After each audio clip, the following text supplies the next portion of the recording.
MTV news Kannada ವಾಹಿನಿಗೆ ಸ್ವಾಗತ.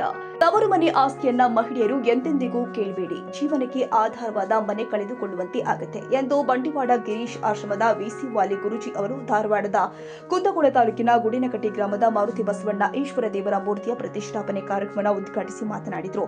ಈ ವೇಳೆ ಹೆಣ್ಣು ಮಕ್ಕಳು ತವರು ಮನೆ ಆಸ್ತಿ ಕೇಳಿದ್ರೆ ತಾವು ಮುಂದೊಂದು ದಿನ ತವರು ಮನೆ ಕಳೆದುಕೊಳ್ಳುವಂತಹ ಪರಿಸ್ಥಿತಿ ನಿರ್ಮಾಣ ಎದುರಾಗಬಹುದು ಎಂದು ಕಾರ್ಯಕ್ರಮದ ದಿವ್ಯ ಸಾನ್ನಿಧ್ಯವನ್ನ ವಹಿಸಿದ್ದ ಮುಳುಹಳ್ಳಿ ಪರಮಪೂಜ್ಯ ಶಿವಯೋಗಿ ಯೋಗೀಶ್ವರ ಸ್ವಾಮಿಗಳು ಮಾತನಾಡಿದರು. ಈಗಿನ ಆಧುನಿಕ ಕಾಲದಲ್ಲಿ ಮೊಬೈಲ್ ಫೋನ್ಗಳ ಬಳಕೆಯಿಂದ ಮಕ್ಕಳ ಭವಿಷ್ಯ ಸಂಪೂರ್ಣ ಹಾಳಾಗ್ತಾ ಇದೆ.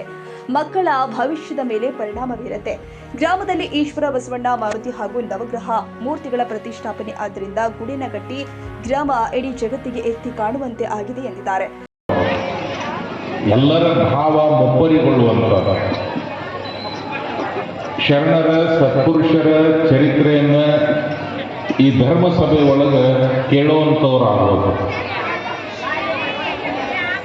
ಕಣ್ಣೆರಡದವ, ಮೂರು ಕಣ್ಣದವನು ಯಾರಿಗಾರ? ಎರಡು ಕಣ್ಣದವ. ಎರಡು ಕಣ್ಣಿದ್ದು ಎರಡೆರಡು ರೀತಿ ಒಬ್ಬ ಮನುಷ್ಯ ಎರಡೆರಡು ರೀತಿ ಕಾಣಕತ್ತಿದ್ನವ್ರು ಈ ಕಣ್ಣಿಗೆ ಬೇರೆ ಈ ಕಣ್ಣಿಗೆ ಬೇರೆ ಅಂದ್ರೆ ಭಾಳ ಸಮಸ್ಯೆ ಆಗ್ತಿತ್ತು. ಈ ತಾಳಿ ಕಟ್ಟುವಾಗ ಎರಡೆರಡು ಕಾಣಕತ್ರು ಯಾರಿಗೆ ಕಟ್ಟಬೇಕು? ತಾಳಿ ಕಣ್ಣು ಎರಡಿದ್ರು ದೃಷ್ಟಿ ಹೆಂಗ್ ಒಂದೈತಿ, ಕೈ ಎರಡಿದ್ರು ದುಡಿಮೆ ಮಾತ್ರ ಒಂದೈತಿ. ಶಬ್ದ ಮೊದಲು ಈ ಕಿವಿ ಕೇಳಿ ಆಮೇಲೆ ಈ ಕಡೆ ಕೇಳಿ ಅಂತಂದ್ರೆ ಸಮಸ್ಯೆ ಕೈತಿ. ಅವಾಗ ಕಣ್ಗಳೆರಡು ಬಾಯಿ ಒಂದೇ, ಏನಿದರ ಮರ್ಮ. ಎರಡು ಕಿವಿಗಳೆರಡು ಬಾಯಿ ಒಂದೇ, ಏನಿದರ ಮರ್ಮ. ಎರಡು ಪಟ್ಟು ಈ ಜಗತ್ತನ್ನು ನೋಡು, ಒಂದ ಪಟ್ಟು ಮಾತಾಡೋದನ್ನು ಕಲೀಲಿ.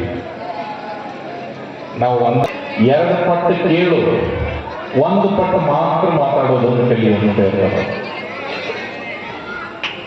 ಎರಡು ಪಟ್ಟು ದುಡಿ, ಒಂದು ಪಟ್ಟು ನೀನು, ಇನ್ನೊಂದು ಪಟ್ಟು ಇಂಥ ಕಾರ್ಯಕ್ಕೆ ದಾನ ಧರ್ಮ ಮಾಡುವಂತ ಹೇಳ್ಕೊಟ್ಟಾರ ಎಂದು.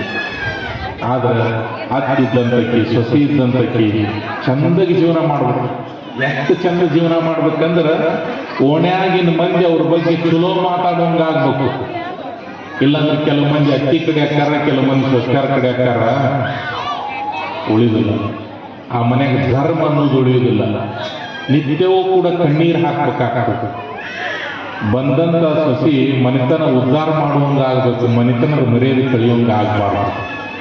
ಇದ್ದಂತ ಅಕ್ಕಿನ ಬೇವ್ರ ರೀತಿ ನೋಡ್ಕೋಬೇಕು. ಆಕೆ ಒಂದು ಮಾತು ಬಿಲ್ ನಮ್ಮ ಒಂದಂಗೆ ಅಕ್ಕಿನೂ ಅಂತಾಳ ಅಂತ ದೊಡ್ಡ ಮನಸ್ಸು ಮಾಡಿ ಆಕಿನ ಜೋಪಾನ ಮಾಡ್ಬೋದು. ಎಟ್ಟಂತ ಇರ್ತಾಳ ಆಕ್ಯಾರ, ಅಕ್ಕಿ ಶಕ್ತಿ ಎಷ್ಟಂತ ಇರ್ತದ, ಎಟ್ಟಂತ ಬೈತಾಳ. ಒಂದಿಲ್ಲ ಒಂದು ದಿವಸಕ್ಕೆ ಈಗ ಮನವರಿಕೆ ಆಕತಿ, ಮಂದಿ ಸೊಸಿ ಹಂಗೆ ನನ್ನ ಸೊಸಿ ಅಲ್ಲ ಯವ್ವ, ನನ್ನ ಮಗಳಿಗಿನ ಹೆಚ್ಚದಾಳ. ಅದು ಗುಬ್ಬಿ ಏನ್ ಮಾಡ್ತು, ಕೆರಿಗೆ ಹೋಗ್ತತಿ, ತನ್ನ ಬಾಯಿ ಒಳಗೆ ನೀರು ತಗೋತತಿ, ತಗೊಂಡಿದ್ದ ಬಂದು ಬೆಂಕಿ ಮ್ಯಾಗ ನೀರು ಹಾಕಾಕ.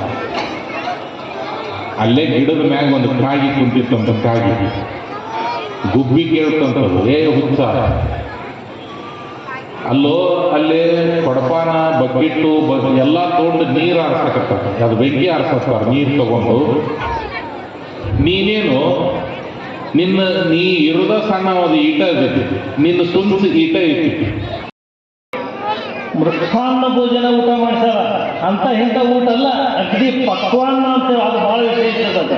ಅಂಥ ಪ್ರಸಾದವನ್ನ, ಅಂಥ ನೆತ್ತಿಯ ಊಟವನ್ನ ನಮ್ಮ ಪೂಜ್ಯರಾಗಿರುವಂಥ ಎಸಿ ವಾಲಿ ಗುರುಗಳು ನಿಮಗೆಲ್ಲ ಸಂತೋಷದಿಂದ. ಪರಿಸ್ಥಿತಿ ಭಾಳ ಕೆಟ್ಟ ಹೋಗೈತೆ. ನಮ್ಮ ಈ ಮೊಬೈಲ್ ಏನೈತಲ್ಲ, ಎಷ್ಟು ಚಲೋ ಐತಿ ಅಷ್ಟ ಕೆಟ್ಟ ಐತಿ. ಎಷ್ಟು ಒಳ್ಳೆ ಕೆಲಸ ಆಗ್ತಾವು ಅಷ್ಟ ಕೆಟ್ಟ ಕೆಲಸನೂ ನೋಡ್ತಾವೆ ಪ್ರಪಂಚದೊಳಗೆ. ನೋಡ್ರಿ, ವಿದ್ಯಾವಂತ ಕಲಿಯಲಿಕ್ಕೆ ಹೋಗುವಂತ ಹುಡುಗರ ಪರಿಸ್ಥಿತಿ, ಅದರೊಳಗೆ ಹೆಣ್ಣು ಹುಡುಗರ ಪರಿಸ್ಥಿತಿ ಇವತ್ತು ನಮ್ಮ ನಾಡಿನೊಳಗೆ ಭಾಳ ಕೆಡಾಕತ್ತೈತಿ. ಭಾಳ ನಾವು ಎಚ್ಚರ ವಹಿಸಬೇಕಾಗಿರುವಂಥ ವಿಷಯ. ಎಂತೆಂಥ ಮನೆತನದೊಳಗೆ ಏನೇನು ನಡೆದ ವಿಷಯ, ಭಾಳ ದುರಂತಗಳು ನಡೆದವು. ಅದಕ್ಕೋಸ್ಕರವಾಗಿ ಗೂಗಲ್ ಯುಗದೊಳಗೆ ನಾವೆಲ್ಲ ಅದೀವಲ್ಲ, ಎಲ್ಲವನ್ನೆಲ್ಲ ಬದಿಗಿಟ್ಟು ಆ ಟಿವಿ ಬಿಟ್ಟು ಇವತ್ತು ನೀವು ಇಲ್ಲಿ ಬಂದಿರಲ್ಲ, ನಿಜವಾಗಿ ನೀವೇ ದೊಡ್ಡ ತ್ಯಾಗಿಗಳು, ದೊಡ್ಡ ಗುಣದವರು ಅಂತ ನಾವು ಅನ್ಬೇಕಾಗಿತ್ತು. ಅದು ಬ್ಯಾಡ ಅಂತೇಳಿ ನಿಮ್ಮಲ್ಲಿ. ಅದಕ್ಕೆ ಇವತ್ತು ವಾತಾವರಣ ಏನಾಗೈತಿಪ್ಪ ಮೊಬೈಲ್ ಯುಗದೊಳಗೆ ಅಂತಂದ್ರೆ ಭಾಳ ಕೆಟ್ಟ. ಹೇಳ್ತಾರ ನಮ್ಮ ಕಡೆ. ಕರ್ಣ ಏನು ಮಾಡ್ಯಾನಂತ, ಕರ್ಣ ಕೊಟ್ಟ ಕೆಟ್ಟಂತ, ಕರ್ಣ ಕೊಟ್ಟ ಕೆಟ್ಟ. ಈ ಸಂದರ್ಭದಲ್ಲಿ ಮುಸ್ಲಿಂ ಬಾಂಧವರು ಈ ಮೆರವಣಿಗೆಯಲ್ಲಿ ಪಾಲ್ಗೊಂಡು ಜನರಿಗೆ ಹಣ್ಣು ಹಾಲು ವಿತರಿಸಿದ್ರು ಎಂದು ಬಸವರಾಜ ಯೋಗಪ್ಪನವರು ತಿಳಿಸಿದರು. ಇದು ಅಲ್ಲದೆ ವಿವಿಧ ಧಾರ್ಮಿಕ ಕಾರ್ಯಕ್ರಮ ಜರುಗಿದೆ. ತಾಜಾ ಸುದ್ದಿಗಾಗಿ ಎಂಟಿವಿ ನ್ಯೂಸ್ 24x7ಗೆ ಸಬ್ಸ್ಕ್ರೈಬ್ ಮಾಡಿ ಮತ್ತು ಬೆಲ್ ಐಕಾನ್ ಅನ್ನು ಒತ್ತಿ. ತಪ್ಪದೇ ಲಿಂಕ್ ಶೇರ್ ಮಾಡಿ.